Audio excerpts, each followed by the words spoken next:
ABC News presidential debate. We want to welcome viewers watching on ABC and around the world tonight.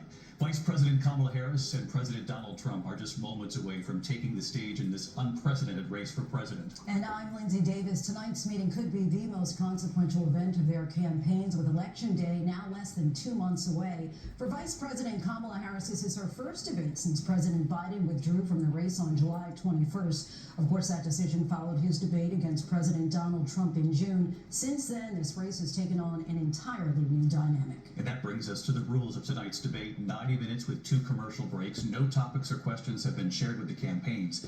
The candidates will have 2 minutes to answer questions, and this is the clock. That's what they'll be seeing. 2 minutes for rebuttals and 1 minute for follow-ups, clarifications, or responses. Their microphones will only be turned on when it's their turn to speak. No pre-written notes allowed.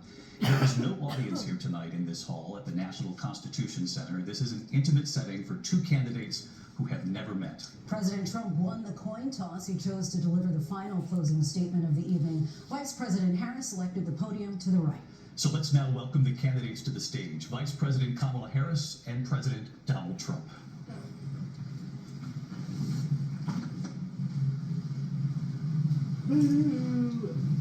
Clear shakes. Is that good debate? Fun. Thank you. Welcome to you both. It's wonderful to have you. It's an honor to have you both here tonight. Good evening. We are looking forward to a spirited and thoughtful debate. So let's get started. I want to begin tonight with the issue that voters repeatedly say is their #1 issue, and that is the economy and the cost of living in this country. Vice President Harris, you and President Trump were elected 4 years ago, and your opponent on the stage here tonight often asks his supporters, are you better off than you were 4 years ago? When it comes to the economy, do you believe Americans are better off than they were 4 years ago?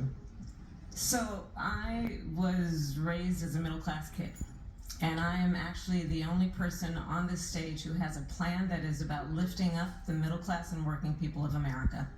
I believe in the ambition, the aspirations, the dreams of the American people. And that is why I imagine and have actually a plan to build what I call an opportunity economy. Because here's the thing. We know that we have a shortage of homes and housing, and the cost of housing is too expensive for far too many people. We know that young families need support to raise their children, and I intend on extending a tax cut for those families of $6,000, which is the largest child tax credit that we have given in a long time, so that those young families can afford to buy a crib, buy a car seat, buy clothes for their children. My passion, one of them, is small businesses. My mother raised my sister and me, but there was a woman who helped raise us. We call her our second mother. She was a small business owner. I love our small businesses. My plan is to give a $50,000 tax deduction to start up small businesses, knowing they are part of the backbone of America's economy. My opponent, on the other hand, his plan is to do what he has done before, which is to provide a tax cut for billionaires and big corporations, which will result in $5 trillion to America's deficit. My opponent has a plan that I call the Trump's sales tax, which would be a 20% tax on everyday goods that you rely on to get through the month. Economists have said that Trump sales tax would actually result for middle-class families in about $4,000 more a year, because of his policies and his ideas about what should be the backs of middle-class people paying for tax cuts for billionaires. President Trump, I'll give you 2 minutes. First of all, I have no sales tax. That's an incorrect statement. She knows that. We're doing tariffs on other countries. Other countries are going to finally, after 75 years, pay us back for all that we've done for the world. And the tariff will be substantial in some cases. I took in billions and billions of dollars, as you know, from China. In fact, they never took the tariff off because it was so much money they can't. It would totally destroy everything that they've set out to do. They're taking in billions of dollars from China and other places. They've left the tariffs on. When I had it, I had tariffs, and yet I had no inflation. Look, we've had a terrible economy because inflation which is really known as a country buster. It breaks up countries. We have inflation like very few people have ever seen before, probably the worst in our nation's history. We were at 21%, but that's being generous because many things are 50, 60, 70, 80% higher than they were just a few years ago. This has been a disaster for people, for the middle class, but for every class. On top of that, we have millions of people pouring into our country from prisons and jails, from mental institutions and insane asylums, and they're coming in and they're taking jobs that are occupied right now by African Americans and Hispanics, and also unions. Unions are going to be affected very soon. And you see what's happening. You see what's happening with towns throughout the United States. You look at Springfield, Ohio. You look at Aurora in Colorado. They are taking over the towns. They're taking over buildings. They're going in violently. These are the people that Xi and Biden led into our country, and they're destroying our country. They're dangerous. They're at the highest level of criminality, and we have to get them out. We have to get them out fast. I created one of the greatest economies in the history of our country. I'll do it again and even better. We are going to get to immigration and border security during this debate, but I would like to let Vice President Harris respond on the economy here. Well, I would love to. Let's talk about what Donald Trump left us. Donald Trump left us the worst unemployment since the Great Depression. Donald Trump left us the worst public health epidemic in a century. Donald Trump left us the worst attack on our democracy since the Civil War. And what we have done is clean up Donald Trump's mess. What we have done and what I intend to do is build on what we know are the aspirations and the hopes of the American people. But I'm going to tell you all in this debate tonight, you're going to hear from the same old tired playbook. A bunch of lies, grievances, and name-calling.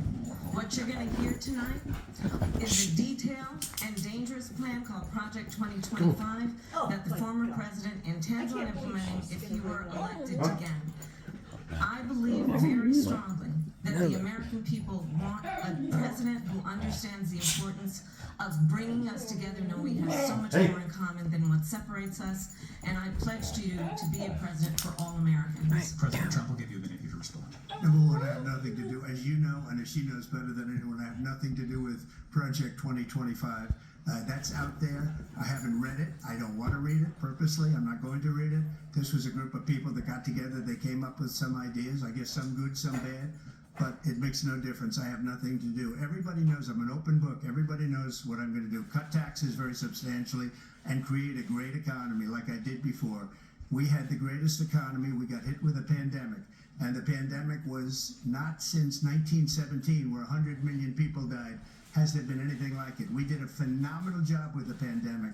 We handed them over a country where the economy and where the stock market was higher than it was before the pandemic came in. Nobody's ever seen anything like it. We made ventilators for the entire world. We got gowns, we got masks, we did things that nobody thought possible. And people give me credit for rebuilding the military, they give me credit for a lot of things, but not enough credit for the great job we did with the pandemic. The only jobs they got were bounce back jobs. These were jobs bounced back, and it bounced back and it went to their benefit. But I was the one that created them. They know it, and so does everybody else. Vice President Harris, I'll let you respond. So, Donald Trump has no plan for you. And when you look at his economic plan, it's all about tax breaks for the richest people. I am offering what I describe as an opportunity economy, and the best economists in our country, if not the world, have reviewed our relative plans for the future of America. What Goldman Sachs has said is that Donald Trump's plan would make the economy worse, mine would strengthen the economy. What the Wharton School has said is Donald Trump's plan would actually explode the deficit. 16 Nobel laureates have described his economic plan as something that would increase inflation and by the middle of next year would invite a recession. You just have to look at where we are and where we stand on the issues. And I'd invite you to know that Donald Trump actually has no plan for you because he is more interested in defending himself than he is in looking out for you. It's just a soundbite. They gave her that to say. Look, I went to the Wharton School of Finance, and many of those professors, the top professors, think my plan is a brilliant plan. It's a great plan. It's a plan that's going to bring up our worth, our value as a country. It's going to make people want to be able to go and work and create jobs and create a lot of good, solid money for our country. And just to finish off, she doesn't have a plan. she copied Biden's plan, and it's like 4 sentences, like run, spot, run. 4 sentences that are just, oh, we'll try and lower taxes. She doesn't have a plan. Take a look at her plan. She doesn't have a plan. Mr. President, I do want to drill down on something you both brought up. The Vice President brought up your tariffs, you responded, and let's drill down on this, because your plan is what she calls is essentially a national sales tax. Your proposal calls for tariffs, as you pointed out here, on foreign imports across the board. You recently said that you might double your plan, imposing tariffs up to 20% on goods coming into this country. As you know, many economists say that with tariffs at that level, costs are then passed on to the consumer. Vice President Harris has argued it'll mean higher prices on gas, food, clothing, medication, arguing it costs the typical family nearly $4,000 a year. Do you believe Americans can afford higher prices because of tariffs? They're not going to have higher prices. What's going to have, and who's going to have higher prices, is China and all of the countries that have been ripping us off for years. I was the only president ever. China was paying us hundreds of billions of dollars, and so were other countries. And you know, if she doesn't like them, they should have gone out and they should have immediately cut the tariffs. But those tariffs are there 3.5 years now under their administration. We are going to take in billions of dollars, hundreds of billions of dollars. I had no inflation, virtually no inflation. They had the highest inflation perhaps in the history of our country, because I've never seen a worse period of time. People can't go out and buy cereal or bacon or eggs or anything else. The people of our country are absolutely dying with what they've done. They've destroyed the economy. And all you have to do is look at a poll. The polls say 80 and 85 and even 90% that the Trump economy was great, that their economy was terrible. Vice President Harris, I do want to ask for your response, and you heard what the president said there, because the Biden administration did keep a number of the Trump tariffs in place. So how do you respond? Well, let's be clear that the Trump administration resulted in a trade deficit, one of the highest we've ever seen in the history of America. He invited trade wars. You want to talk about his deal with China? What he ended up doing is, under Donald Trump's presidency, he ended up selling American chips to China to help them improve and modernize their military, basically sold us out, when a policy about China should be in making sure the United States of America wins the competition for the 21st century, which means focusing on the details of what that requires, focusing on relationships with our allies, focusing on investing in American-based technology so that we win the race on AI, on quantum computing, focusing on what we need to do to support America's workforce so that we don't end up having on the short end of the stick in terms of workers' rights. But what Donald Trump did, let's talk about this, with COVID, is he actually thanked President Xi for what he did during COVID. Look at his tweet. Thank you, President Xi, exclamation point, when we know that Xi was responsible for lacking and not giving us transparency about the origins of COVID. President Trump, I'll let you respond. First of all, they bought their chips from Taiwan. We hardly make chips anymore because of philosophies like they have and policies like they have. I don't say her because she has no policy. Everything that she believed 3 years ago and 4 years ago is out the window. She's going to my philosophy now. In fact, I was going to send her a MAGA hat. She's gone to my philosophy. But if she ever got elected, she'd change it. And it will be the end of our country. She's a Marxist. Everybody knows she's a Marxist. Her father's a Marxist professor in economics, and he taught her well. But when you look at what she's done to our country, and when you look at these millions and millions of people that are pouring into our country monthly, where it's, I believe, 21 million people, not the 15 that people say, and I think it's a lot higher than the 21. That's bigger than New York State pouring in. And just look at what they're doing to our country. They're criminals. Many of these people coming in are criminals. And that's bad for our economy, too. You know, you mentioned before, we'll talk about immigration later. Well, bad immigration is the worst thing that can happen to our economy. They have, and she has, destroyed our country with policy that's insane. Almost policy that you'd say they have to hate our country. President Trump, thank you. Lindsay? I want to turn to the issue of abortion. President Trump, you often touted that you were able to kill Roe v. Wade. Last year, you said that you were proud to be the most pro-life president in American history. Then last month, you said that your administration would be great for women and their reproductive rights. In your home state of Florida, you surprised many with regard to your 6-week abortion ban, because you initially had said that it was too short. And you said, quote, "I'm going to be voting that we need more than 6 weeks." But then the very next day, you reversed course and said you would vote to support the 6-week ban. Vice President Harris says that women shouldn't trust you on the issue of abortion because you've changed your position so many times. Therefore, why should they trust you? Well, the reason I'm doing that vote is because the plan is, as you know, the vote is, they have abortion in the 9th month. They even have, and you can look at the governor of West Virginia, the previous governor of West Virginia, not the current governor, is doing an excellent job, but the governor before, he said the baby will be born and we will decide what to do with the baby. In other words, we'll execute the baby. And that's why I did that, because that predominates. Because they're radical. The Democrats are radical in that. And her vice presidential pick, which I think was a horrible pick, by the way, for our country, because he is really out of it.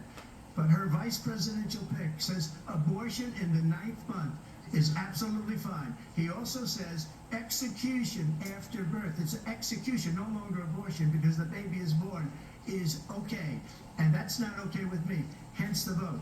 But what I did is something for 52 years. They've been trying to get Roe v. Wade into the states.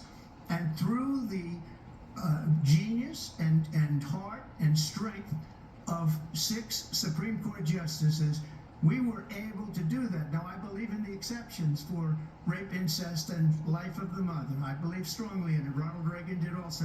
85% of Republicans do exceptions. Very important.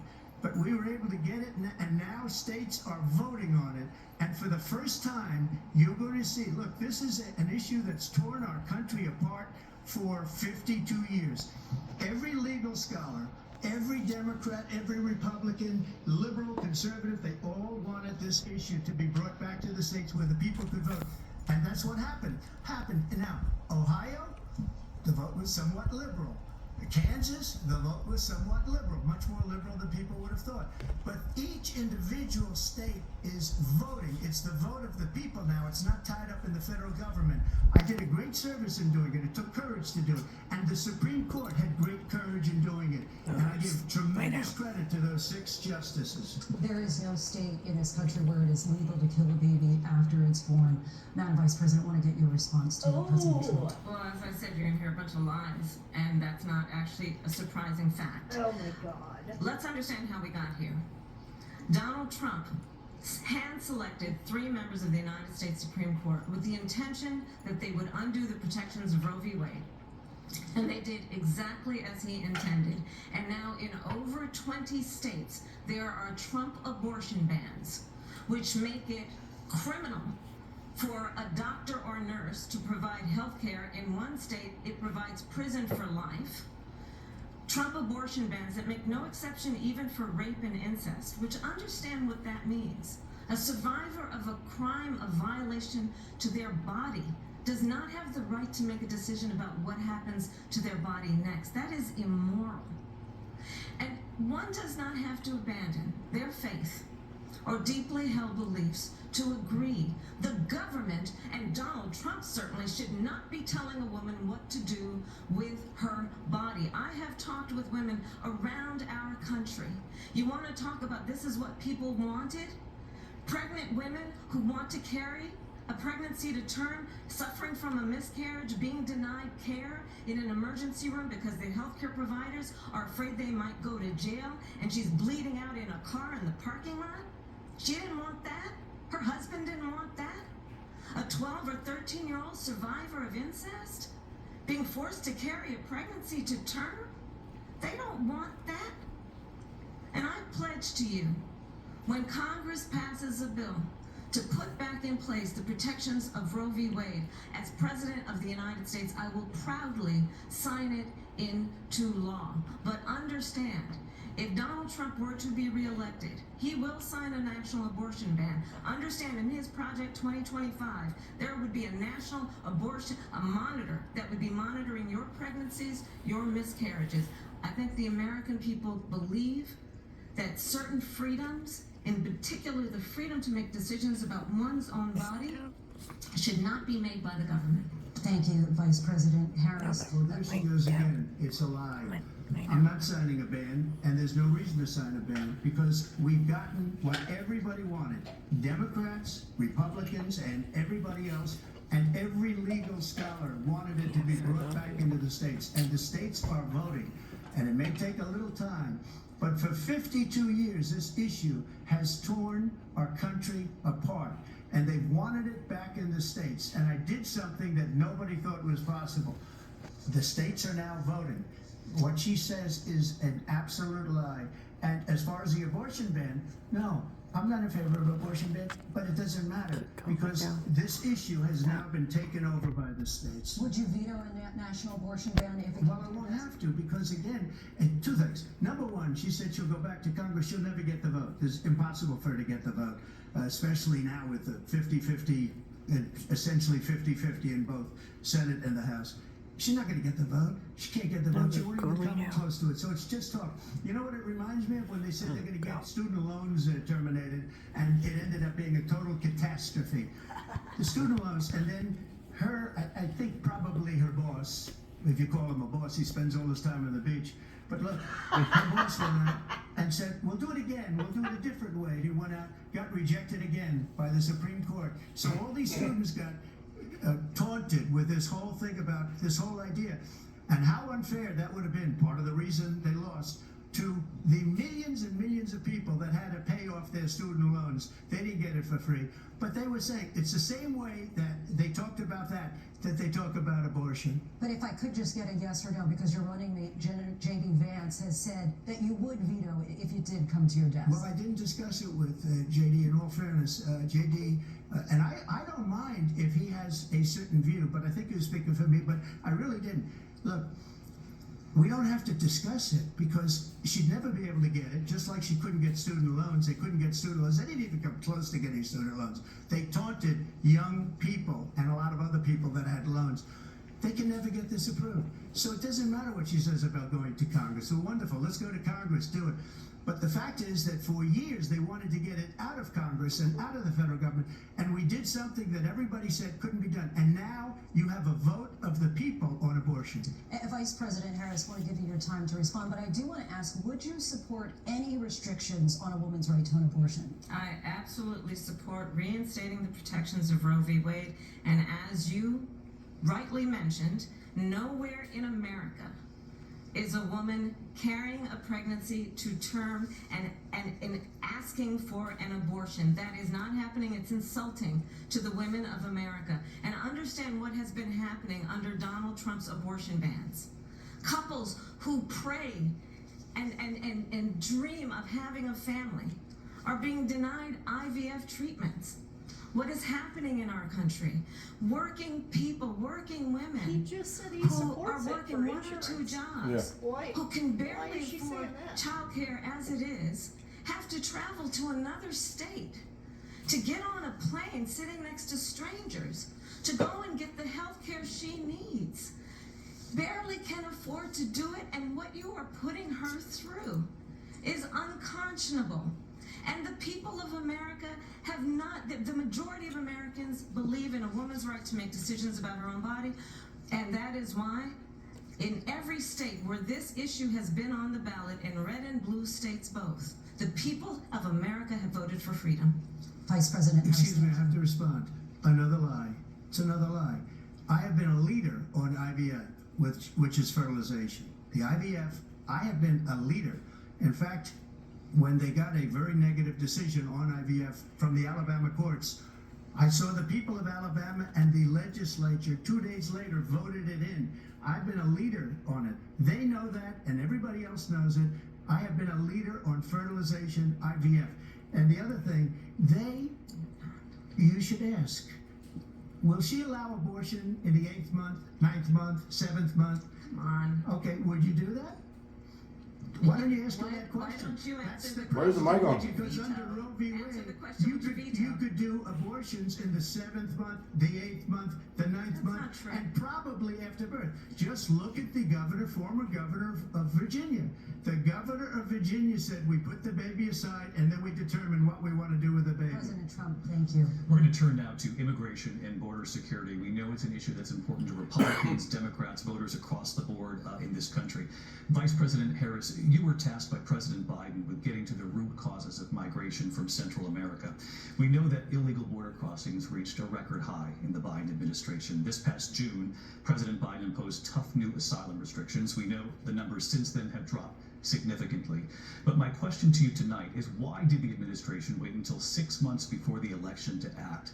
And would you have done anything differently from President Biden on this? So I'm the only person on this stage who has prosecuted transnational criminal organizations for the trafficking of guns, drugs, and Not the human answer. beings. Not answering the question. And let me say that the United States Congress, including some of the most conservative members of the United States Senate, came up with a border security bill which I supported.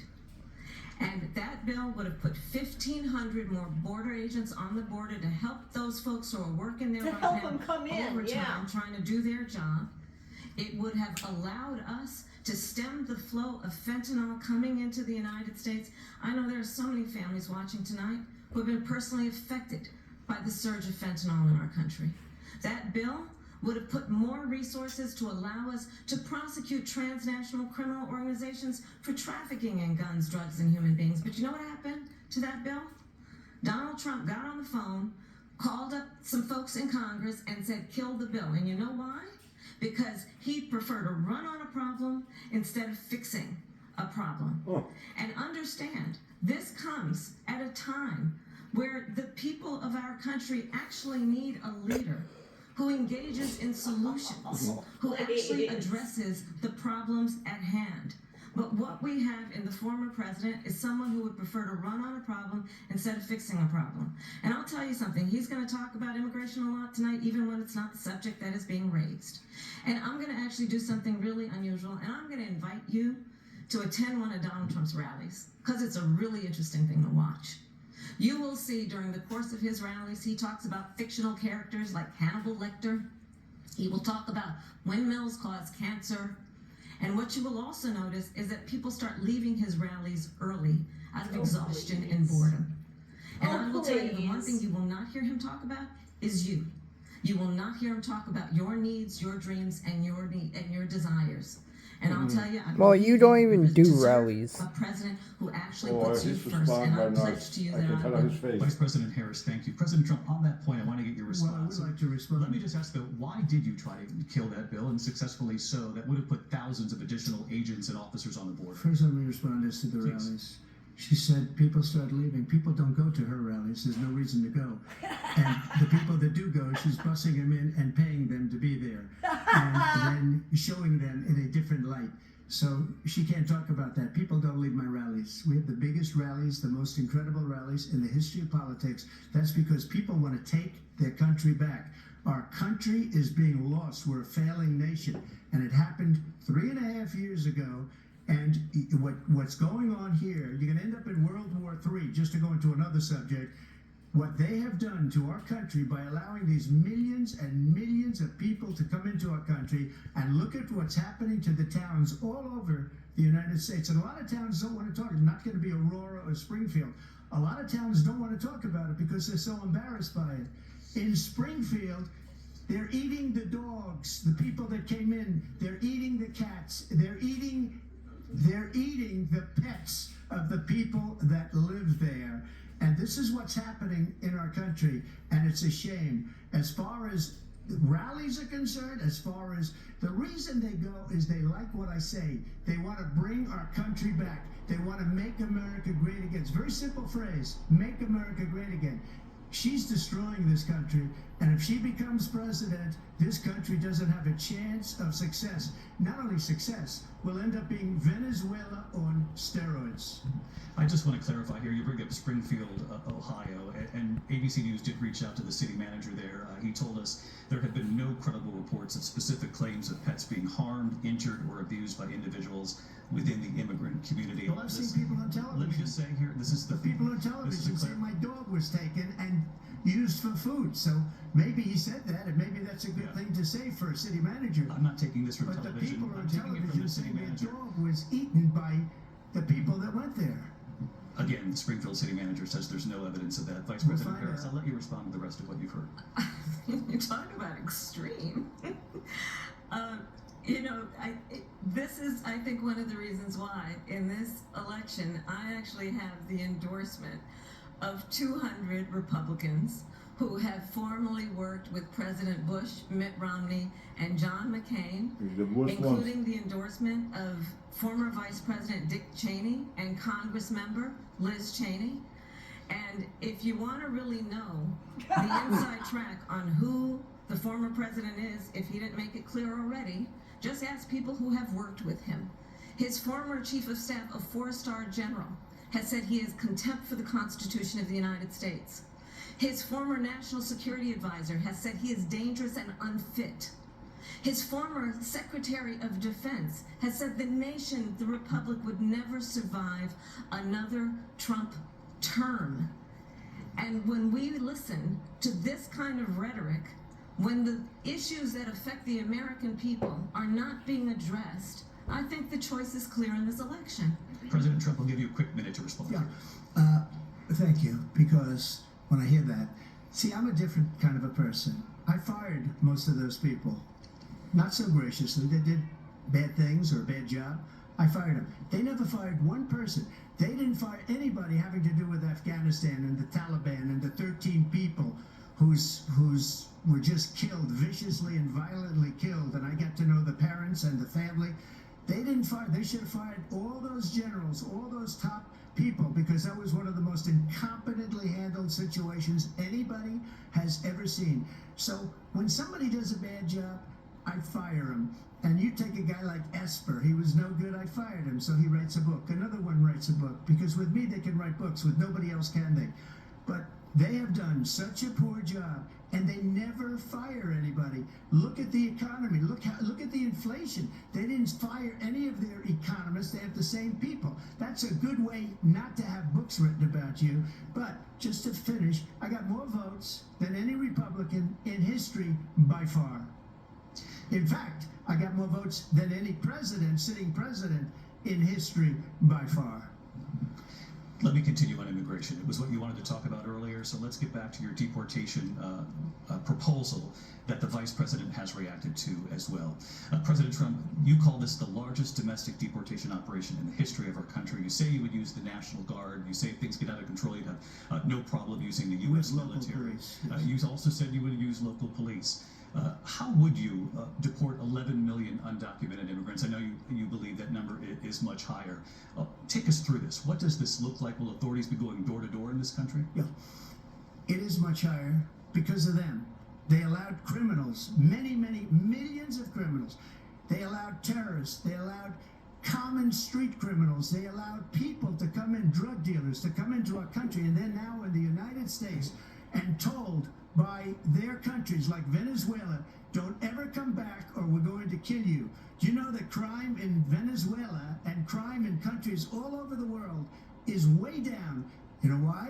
Because they've taken their criminals off the street and they've given them to her to put into our country. And this will be one of the greatest mistakes in history for them to allow, and I think they probably did it because they think they're going to get votes, but it's not worth it because they're destroying the fabric of our country by what they've done. There's never been anything done like this at all. They've destroyed the fabric of our country.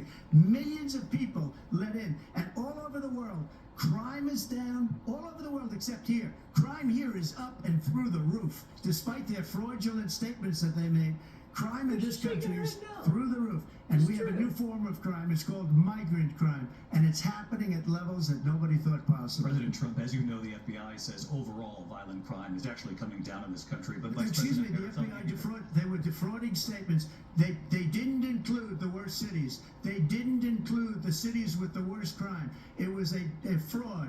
Just like their number of 818,000 jobs that they said they created turned out to be a fraud. President Trump, thank you. I'll let you respond, Vice President. Well, I think this is so rich, coming from someone who has been prosecuted for national security crimes, economic crimes, election interference, has been found liable for sexual assault, and his next big court appearance is in November at his own criminal sentencing.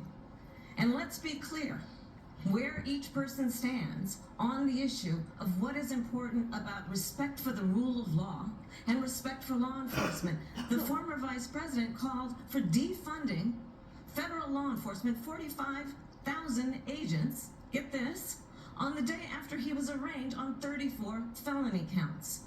So let's talk about what is important in this race. It is important that we move forward, that we turn the page on this same old tired rhetoric and address the needs of the American people, address what we need to do about the housing shortage, which I have a plan for, address what we must do to support our small businesses, address bringing down the price of groceries.